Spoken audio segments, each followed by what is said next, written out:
left, I think. Et Madame. Good morning, and thank you for allowing me the opportunity to address the leaders and advocates in this room.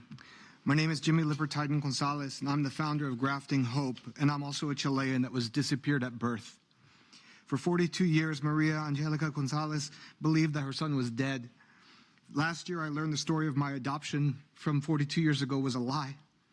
I was born in Santiago at a state hospital in the capital of Chile. When I was born, medical staff told my mama that I was jaundiced and I needed to be put in an incubator. A day later came back and they told her that her baby had died. This happened before she could ever kiss me, hug me, hold me, or name me. When she asked for the body, all they said was that it had already been disposed in the trash. Unbeknownst to my mama, babies were being taken from this state hospital and hospitals like this one in gym bags, carried out to nearby hotels or state orphanages like Casa Nacional de Niños. These babies were staged in these locations awaiting sale into adoption throughout the world. Within Chile, there was a vast corrupt network of private and state actors, clergy, medical staff, lawyers, and judges systematically working together in a widespread enterprise of selling children.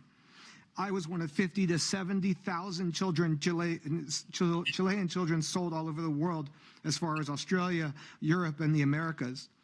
Children were stolen, kidnapped at a later age. Babies were coercively taken from their mamas by those who threatened greater or more widespread harm if the baby wasn't surrendered. The first story of these disappearances of children broke 10 years ago by CIPER News in Chile.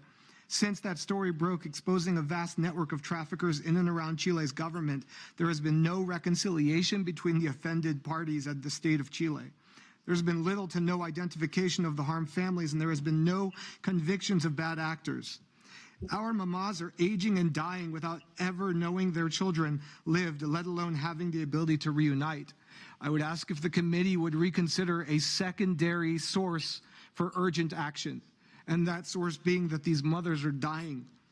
I'm here today, having founded Grafting Hope, to lend my voice as a victim and an advocate on behalf of other victims, as a son on behalf of all the mamas, and as a survivor on behalf of a world of inter-country adoption that is desperately in need of rescue and reform. Counterfeit adoption is the criminal taking of a child and passing it off legitimately offered for adoption. Counterfeit adoption is enforced disappearance of children, and it violates international human rights. Enforced disappearance violates the child's right to life, identity, family, the child's right to statehood, and the right not to be disappeared by one's own state. Enforced disappearance of children violates the mother's right to life, the right to be free from gender-based violence, sexual violence, and can often, in Chile's case, violate the rights to be free of discrimination of indigenous persons. This is in no way an exhaustive list of these rights that have been violated by these counterfeit adoptions, but it's a glimpse at the harm and torture that was inflicted on each of these families, harm that continues to cause pain and suffering every day while states stand idly by, not working together with other states in identifying the families or offering support towards truth or reunion. Chile and countries like it do not bring about meaningful reunion and change. It's only from recognizing this point, the point that the harm still continues, that we can begin to understand the urgency behind reunion and reconciliation. We need to work together to begin the healing that needs to take place, to work collectively and share in the essential work needed to bring about meaningful reunions and the restoration of personhood, identity, and family. Our voices shall be heard. I borrow from disability advocates that no resolution for us shall be decided without us. The voice of the disappeared children of this world are not supplementary to your investigations. Our voices are not supplementary to your work and are not supplementary to creating a meaningful response to these heinous violations of human rights. Our voices are essential to this process. Our voices will tell of the harm that needs to be addressed and tell you how the state and the international community can help, how the people in this room can help make this better. Our voices will tell you the resources needed, the complexities of reconciliation, and multifaceted ways we've encountered them. Inter-country coordination is necessary for identification. The need for state acknowledgement of either its role or acquiescence to these acts is essential. The need for reparations is dire.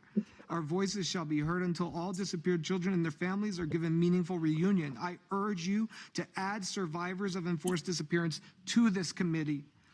Last, and I'm finishing, I just want to thank you for the time to speak today.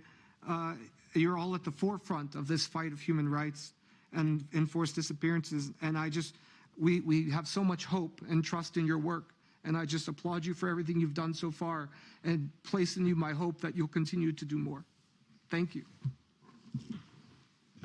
Merci beaucoup, monsieur, pour votre... Thank you very much for sharing your testimony. We'll come back to this during our discussion.